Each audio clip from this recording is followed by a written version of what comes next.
तारक मेहता के पड़ोसी चंपकलाल जो बहुत बूढ़े हैं, उनका मर्डर हो जाता है और तारक मेहता वहां पर पुलिस को इस बात की जानकारी देता है और थोड़ी ही देर पर पुलिस वहां आ जाती है और तारक मेहता से इस मर्डर के बारे में पूछताछ करती है कि तुम्हें कैसे मालूम चला कि चंपकलाल का मर्डर हो गया है।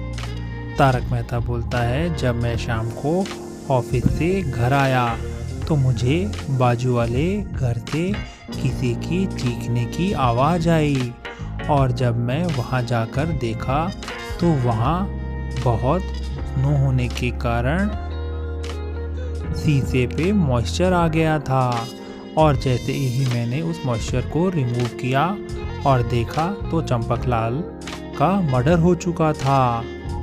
पुलिस तारक मेहता की बातों को सुनती है और समझ जाती है कि तारक मेहता झूठ बोल रहा है और इसी ने चंपकलाल का मर्डर किया है। तो दोस्तों, क्या आप लोगों को समझ में आया कि तारक मेहता ने चंपकलाल का मर्डर कैसे किया? अगर हाँ तो अपना आंसर हमें कमेंट करके ज़रूर बताइए।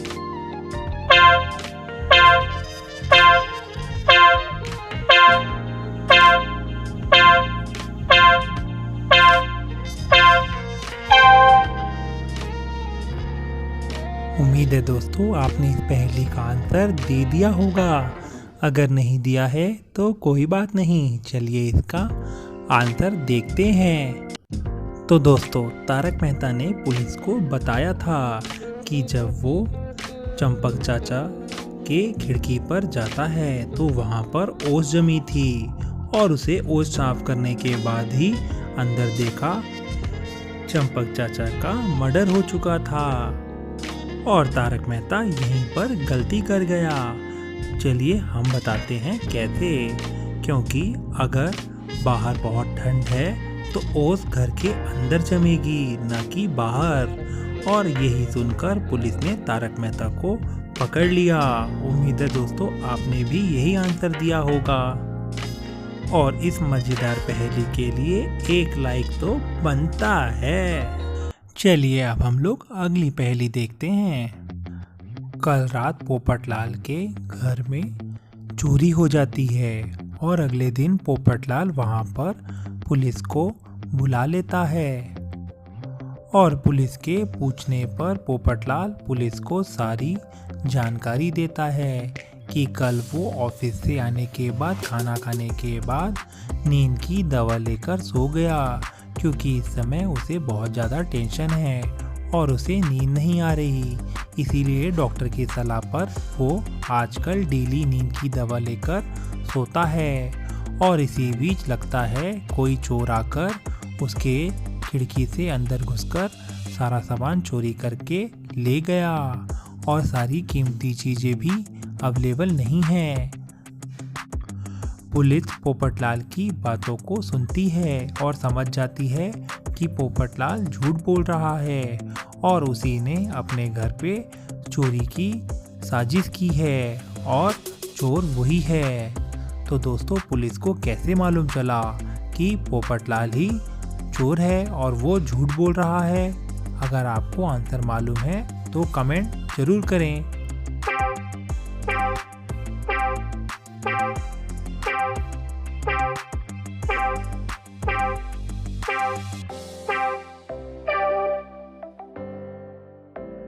उम्मीद है दोस्तों आपने इस पहेली का आंसर दे दिया होगा। अगर नहीं दिया है तो कोई बात नहीं, चलिए इसका आंसर देखते हैं। तो दोस्तों, अगर चोर बाहर से खिड़की का कांच तोड़ता तो कांच के टूटे हुए हिस्से जमीन पर पड़े होते, लेकिन ऐसा कुछ भी नहीं है। इसका मतलब है पोपटलाल ने अंदर से ही कांच तोड़ा। इसीलिए पुलिस ये देखकर समझ जाती है कि पोपटलाल झूठ बोल रहा है और उसी ने अपने घर पे चोरी होने की साजिश रची है। उम्मीद है दोस्तों आपने भी यही आंसर दिया होगा। तो दोस्तों, अगर आपने हमारे चैनल को अभी तक सब्सक्राइब नहीं किया है तो प्लीज़ सब्सक्राइब कर लीजिए और इसी तरह मज़ेदार पहेली के लिए आप हमारे चैनल से जुड़े रहें। चलिए देखते हैं अगली पहेली।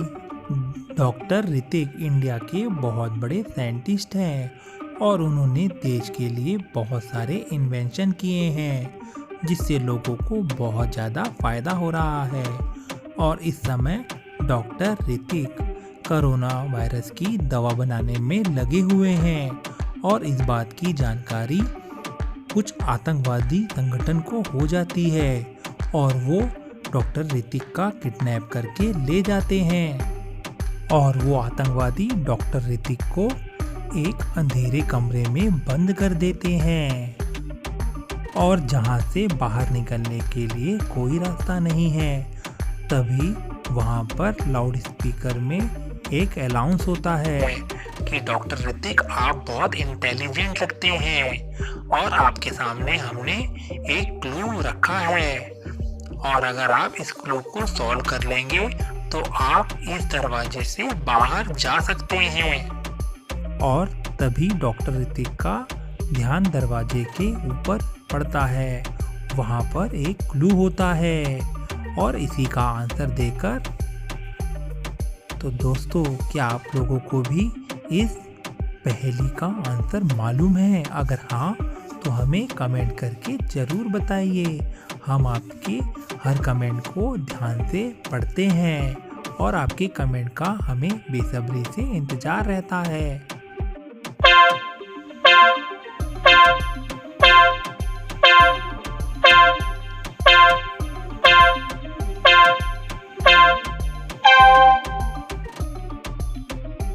उम्मीद है दोस्तों आपने इस पहेली का आंसर दे दिया होगा।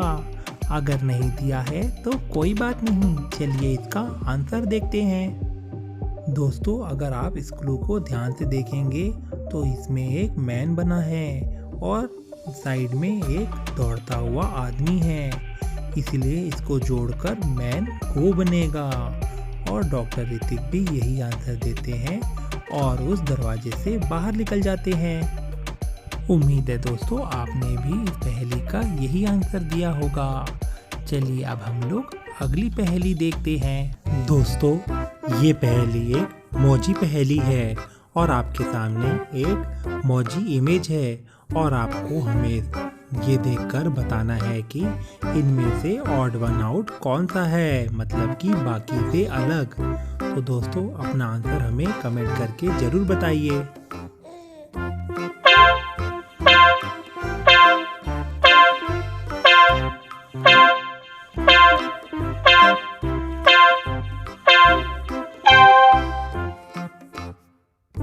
उम्मीद है दोस्तों आपने इस पहेली का आंसर दे दिया होगा। अगर नहीं दिया है तो कोई बात नहीं, चलिए इसका आंसर देखते हैं। तो दोस्तों ये रहा वो ऑड वन आउट इमेज जो आपको हमें बताना था। उम्मीद है आपने भी यही आंसर दिया होगा। चलिए अब हम लोग अगली पहेली देखते हैं।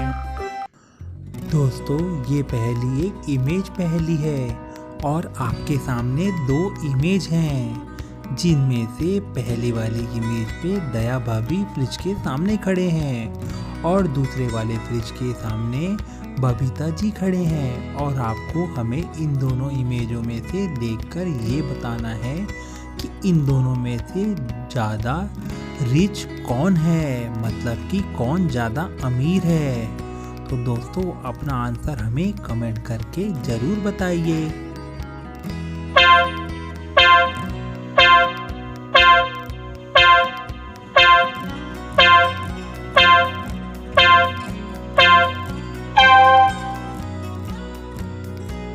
उम्मीद है दोस्तों आपने इस पहेली का आंसर दे दिया होगा। अगर नहीं दिया है तो कोई बात नहीं, चलिए इसका आंसर देखते हैं। तो दोस्तों अगर आप इन दोनों लेडीज को देखेंगे तो इनमें से बबीता जी ज़्यादा रिच हैं। माना कि उनके फ्रिज में कुछ हेल्दी फूड कम है, मगर आप ध्यान से उनके गले पे देखेंगे तो वहाँ पर एक डायमंड का हार है। और जबकि दया के फ्रिज में तो काफ़ी सामान है, हेल्दी फूड है, मगर उसके पास कोई भी हार या फिर कीमती सामान नहीं है। तो हमें लगता है कि कि बबीता जी ही बहुत ज़्यादा रिच है। दोस्तों आपका क्या आंसर है हमें कमेंट करके ज़रूर बताएं। और दोस्तों आज की पहेली में बस इतना ही। अगर आपको हमारे ये वीडियो अच्छे लगा तो हमारे चैनल को सब्सक्राइब करना ना भूलें और अपने दोस्तों के साथ इस वीडियो को शेयर करके ज़्यादा से ज़्यादा फॉरवर्ड करें।